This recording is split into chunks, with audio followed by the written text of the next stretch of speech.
Welcome back to round two with my buddy Mario. I can't even express how excited I am to jump into some tactical and practical things that you guys can take away today to go and start impacting your financial world, your business world, your anything world when it comes to planning, legacy, all those things after this episode. So stay tuned for the next 20-25 minutes. You're going to learn a lot. Mario, man, thank you again. I know that, we're obviously hanging out in this room here. We scheduled an hour. It's a lot to get through an hour, but again, time is one of the most precious and valuable things we can give away today. And I'm enjoying you more than I think I expected. So we're definitely going to stay connected. I'm happy about that. As Yes. I said, this podcast for me is a way to just meet people, have some fun, learn for myself, and hopefully through that I can find a couple of new friends out in this world because we're all stuck behind these darn computer screens and cameras these days. So, um, Yeah. but thank you again. Welcome back to round two. Today we're going to break down, whatever you really want to share with people when it comes to that wealth side of the world. And, I know there's a gray line. I don't know where that line really is. And so I might ask a bad question that you can't answer. Feel free to tell me no and you direct as you need to, man. But again, welcome back. And where do you want to take this? I think most people want to learn the idea of investing, want to learn about having better money conversations, want to learn around maybe saving on some taxes in a way that's not going to cause any problems for them. So there's a lot of ways we can take this, but you're teaching people and you're seeing some of the trends and some of the conversations today. So I'm going to rely on you on what the best topic is. Yeah. So first off, the worst question is the one not asked. So ask away is no gray area. My gray hair is no gray area though. Right. But so even before we invest, like that's not saying you, but like that is why people fail or not as successful as they think because they just dive in. So we always take a step back, and it is a wealth equation that we apply to every single person that we help. And it is S plus S plus S equals wealth. I repeat, S plus S plus S equals wealth. So I'm what is guessing that? that's not It's not a Steve Navy plus ship. Steve plus Steve equals wealth. That's not where we're going, right? Yeah, yeah. In New Jersey, right? No, so yeah, no. But the first S is structure. You see, anytime we do something, if we don't have the proper structure, we are destined to fail, right? What happened in Miami a few years ago with that high rise that was built 20 years ago, it failed. Horribly, people lost their lives, right? Because it wasn't the structure. My daughter, she loves manga, and one of the people was rotten a mango, and she did something on a mall in Korea that was built on a bad foundation, and 8 years later, it killed over 400 people. Now, I know that's kind of major, but like foundational wise, right? So you talked about day trading. What if it's a way that if you're day trading through the business and some of your losses, not all, but some of the losses you get to write off? If I have my foundation set up properly, if I'm losing money, the IRS might be paying me to lose money, right? Because I have my foundation set up. So before we do anything from an investment standpoint, we want to make sure that your foundation set up. Is that if you're a business owner, what structure should I have? LLC versus S corp, right? If I make more than $25,000 a year, you better be doing an S corp because the IRS is paying you so much more money, and you're not paying 15.3% on all the money that comes in your pocket. But if you don't have that structure set up, that foundation set up, it doesn't matter. So that's the first S. The second S is strategy, right?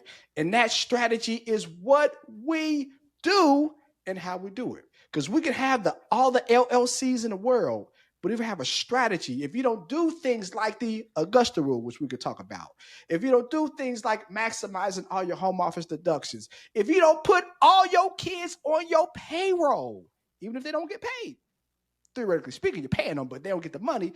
Put all your kids on the payroll. The IRS is going to pay you to do that. They're your kids. You paying their bills anyways. So why don't you let the IRS pay you for that? And after they pay you, get some more write-offs by doing a SEP IRA. So it's a strategy involved. If we have a investment portfolio, what strategy is it that we can make sure we can use our money and not have the IRS take our money from us, right? So we build strategies. And the last S is speed. We can go to YouTube University.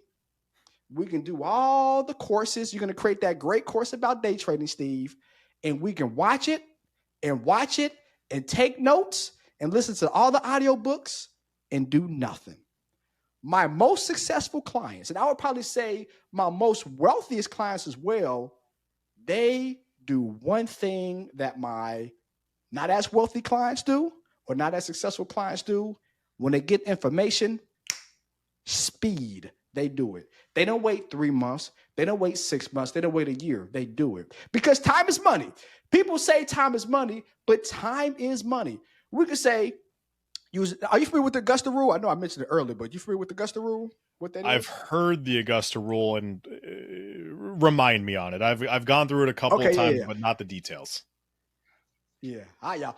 Get y'all pens and papers out, but then actually implement it afterwards, right? So the Augusta Rule was from Augusta, Georgia, the Masters, right? So it was before, now it's available to everybody. Long story short, the Augusta Rule was based in Georgia where a person could rent out their property or their house to somebody for up to 14 days and not pay federal income taxes. So doing the Masters, I rent out my house for 14 days. I leave, go somewhere else. They pay me $14,000, $1,000 a day, 14 days, $14,000. All $14,000 of that, I don't pay federal taxes. Well, if I am a business owner, from a tax standpoint, guess what I could do? I could rent out my house to myself. So me, business owner, rents out my house to me, person who owns my house. Even if I owe a mortgage on my house, if it's my house, I'm not renting, then I get to do that. So now that is literally, if you use $1,000, depends on the Airbnb rates in your area. If it's $1,000, that's $14,000 of write-offs. If you're in a 22% tax bracket, man, that's $2,800. If you're in a 36% tax bracket, that is almost $4,000 that the IRS is giving to you, and you're not doing nothing but conducting a couple meetings each year. So if I give you that strategy and a year later you don't do it, you're not implementing speed. You just lost out on $4, $5, maybe $6,000 of real money that the IRS would have given you because you did not use the third S, which is speed. So again, from a wealth standpoint, how do I get wealthy? The principality, S plus S plus S equals wealth. The structure, the strategy, and the speed. Sounds like I could rent out my house to myself, use that money that the IRS is paying me now because of that, and pay one of my children with the money, so I don't even have to per se come out of pocket with the money that I might pay, and that might not cover all of what you can pay your child in a year, but going to cover a good portion, half-ish, depending upon how much you're paying and taxes and all that stuff there. But all of a sudden, it sounds like the IRS might have just paid my child to work for me for a little bit of time. And by the time that child grows up to be 50, 60 years old with compounding interest in all the markets, maybe the IRS might have paid them, I don't know, what's 9% a year times 40 years starting off of $5,000. Nothing that they're going to be upset at. Let's say that, right? Am I thinking about that right? Yeah. Oh, Steve. Do. Let's take it a step further. So, since you are a business owner, guess what happens? You now get to pay them and you get to write it off from a payroll standpoint. You put them on your payroll. So the IRS, so you got that $5,000 refund, let's say, right? Now that $5,000, you pay them in a form of payroll. If you are a sole proprietorship or a LLC, you don't pay any payroll taxes either. But let's say you are an S corp, because you should be an S corp if you make over $25,000 a year, in my opinion. So if you're an S corp, yeah, you got to pay $300 in payroll taxes. Okay, $5,000 write off again let's say 32% tax bracket, as I said before. So the IRS gave you 5,000. Use that $5,000 to pay your child, because you could pay them up to $14,000 and they don't pay any federal taxes up to $14,000. So you pay them $5,000, they don't pay any federal taxes. The IRS gives you, in that instance, about $1,800. So the IRS is giving you $1,800 for paying your child. And to your point, with that $5,000 you paid them, you could put it to a Roth IRA. That money, to your point, grows tax free. Or to take it a step further, you can open them up a traditional IRA. It's a write off. Or through your business, you can open up a SEP IRA and have it grow tax deferred, where you get that $5,000 write off. So you get two write offs: payroll and then the SEP IRA. So that's basically $10,000 of write offs with $5,000 of money. And that money, to your point, grows in a traditional IRA or SEP IRA, tax deferred every single year. Yep. And if they want to use the money down the road, they can do that. If it's in a Roth IRA to do it that way, then they can take it out for education, for school. Because as you know, with a Roth IRA, if you take it out for college or college-related expenses, you don't pay that 10% penalty with the Roth IRA. Case in point, like literally happened last week. It literally happened last week. Had a client. She's a notary, but she's a business owner, so she was putting money into the Roth IRA. She took out about $35,000 to buy her son a car for graduation for college. You have to be admitted to college first, because it has to be a college expense, but you got admitted to college. So that money that she did, instead of paying that 10% penalty in a Roth IRA, she saved herself $3,000, right? Because it's for college. Because a car, that's a college expense. If I had to go from one side of campus to another, because we said earlier, right, kids ain't walking nowhere. They driving somewhere, right? So that is a college-related expense. So literally, it saved her $3,000. So all the write-offs she had beforehand, and then when she takes the money out, the IRS doesn't get $3,000 from her. So when I talked earlier, yes, we can talk about investing and it's ways to make money in the stock market. But if you don't have the structure, the strategy, and the speed in place, you are setting yourself up for failure. You are giving more money to the IRS than what you should. You're not making as much money as you should with your investments, because we don't have that structure, the strategy, and the speed in place. And that is how we build wealth. It's funny you say that. So I had actually my tattoo artist. He was like, "Hey, I know you do business coaching and I'm interested. Would you be able to help my brother and I grow our business?" And I was like, "Yeah, let's sit down though. We've spent plenty of time in an hour in a chair together, and through our conversations, I like to make sure that we're just a good fit, because I think about growing business differently. A business is ultimately a means to an end, and it's a means to you achieving what is your freedom, right? My cornerstone framework is the freedom framework. You open a business, you're a leader, and the whole goal is go through that steps, and this is what's going to unlock your version of freedom. And he's like, "Okay, cool." So we go to breakfast, and he's like, "All right, hey, I want these strategies to go and, do all these things over here." And I'm like, "Well, those are cool. Those are sexy things, but like that's the stepping over dollars to pick up the dimes situation. Like, why don't we do the basic things that are going to help you go farther, faster, easier, before we layer into any of the advanced cool stuff? Because that, like, let's start there." And he's like, "Yeah, I hear you, but that just sounds like it sounds simple and it's not advanced enough." And I'm like, that's the crazy thing. Like, the first steps of most of this stuff isn't crazy in advance. It is built on simplicity. Most people just don't take the time to do it and dive in. And we ultimately landed on, he wasn't going to be a good fit for a client because he wanted all this extra stuff when he wasn't doing the basics. He wasn't doing the foundational, and you're suggesting foundation in terms of, your setup and your documentation and everything, but there are foundational things you need to be doing in business to go grow your business that matter more than all of the advanced stuff, because without those, that stuff doesn't matter. Or like I said, you're stepping over dollars to pick up dimes or nickels.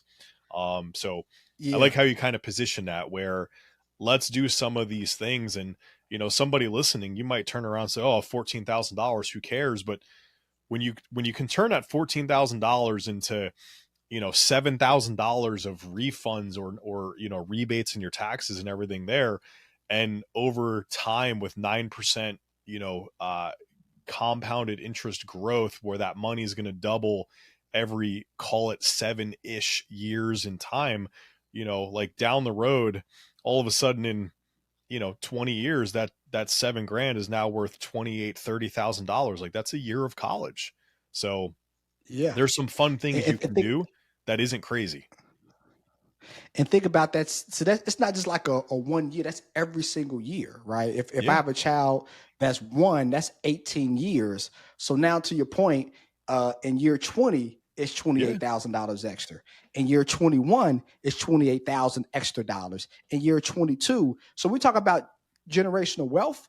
It's Oh a yeah. lot easier to achieve when we have more money. So if we just Yeah. do the little thing, it's not even the little things that we don't think about and make some tweaks to the system, the tweaks of what you're doing. Like I tell people, you can make way more money doing the same thing that you're doing right now. People are like, how? I got to work longer. I got to work harder. No, no, no, no, no. The same thing you're doing now, Smarter. just quick. Yep. Tweak a couple things, work smarter, not harder. I know it's like, oh, work smarter, not harder. What does that mean? Work smarter, not harder. You do those things like investment wise. I know you want to kind of from an investment standpoint. Like another reason why we love to kind of build those foundations first, because we invest your money, we want to make sure you have things structured properly. So once you're structured, we have people all the time, more when the market's going up than going down, but like they want to be super aggressive. And we love when people are super aggressive, but you got to be super aggressive at the certain time. So from an investment standpoint, like we have a strategy we do for every single client, maybe not all of their money, but for a large portion. And we call it the 20% rule. We don't buy, especially if a single stock, an index fund, a little bit different because you want to be diversified between index funds and stocks, right? But we don't buy a single stock unless it's down by 20%. The reason why, because of retracement, and you know this day trading, right? Stocks always go down to the mean. It might be a year, it might be 5 years, but it always retraces back. And the retracement is usually 30 to 35%. So we say 20, right? Always. Fortune 500 stocks, 80% of the time, not 100, 80% of the time, they go down by at least 20% every 2 years. Mag 7 stocks, they go down by at least 20% 4 times out the year. Mag 7, Apple, Amazon, Nvidia, our Mag 7, right? So we all love those Mag 7 stocks because they drive the stock market. So what if I can be in a position where I buy something at a 20% discount every single time I invest in a stock? Do you think over time I'm going to win or I'm going to lose? Oh, I'm Yeah. going to win. Do you think over time I'm 25% going to gains right beat there. this? You're baking in if you're smart. Right. So not only that, I'm going to win. Do you think I'm going to beat the market that averages 9% a year, or I'm going to lose against the market? I'm going to win. I'm, All day. it is no possible way on God's green earth that I am going to do worse than the stock market if I just implore that. The issue is that we're not patient, right? Because we're Americans. Now, now, now. Buy, buy, buy. Kramer. Buy, buy, buy, buy, buy. Right? But the patience and going through the process of having that wealth strategy already put in place, it allows us to be patient. So maybe we keep our $100,000 in the money market for 4 or 5 more months, making 4 or 5%, not making maybe 8 or 9%. Yeah. But then when the tariff talk comes, and then it goes, then it comes, then it goes, or a year from now, another thing happens that drives the market crazy. Yeah, we didn't make $9,000 on 100,000. We made 5,000, but now we're able to buy something at a $20,000 discount. Yep. So when it goes back up with compounding interest, we made $25,000. We in 1 year tripled the stock market, right? So Yeah. everybody out there investing, use this strategy Now, Well, yes, you index funds a little bit different, but a- yeah. and you mentioned the Mag 7 stocks 20%, 4-ish times a year. And when you do the Mhm. math, so that's 7 different stocks times 4 times a year that it'll happen. So every 3 months, 7 times 4 is 28. Let's just do simple math here and say it's 24 because that number more easily divides into 12 months. That means twice a month, one of those stocks on average, and it doesn't actually happen twice a month, but on average, you have to wait 14 days to buy the next thing and wait for it to go up and do that. And we know that if it's going to happen in another 90 days on average, that means your hold time is probably somewhere between 30 to 60 days, 30 to 75 maybe. And you're repeating that process. So you talk about the idea of people are being like they're so impatient, but for those of you watching and listening, like the patience that's required is wait on average 2 weeks to buy the thing, wait to sell it Yeah. on average for somewhere probably between 30 to 75, 45 to 75 days, sell the Or thing. Steve, can I interject? I'm Yeah, sorry, go ahead, but please. I want to, yeah. So, yes, however, nothing against you, anybody else, but we say selling an investment is the worst decision that you can make, especially in a non retirement account. If it's short term capital gains, that hurts even more because of Sure. capital gains. So, we could do what we call a loan against our investments. Just like you take a loan against your house to get extra money, you can do a loan against your investments up to 50%. So we say do a margin loan. If that stock is now worth $15,000, take 7,000. Don't sell it long term. Take $7,000 of it out. Yeah, you're going to pay 4 or 5% interest a year. Okay, closer to 8% now because prime is 5%. So prime plus 3, so about 8% a year. Yeah, we're paying interest.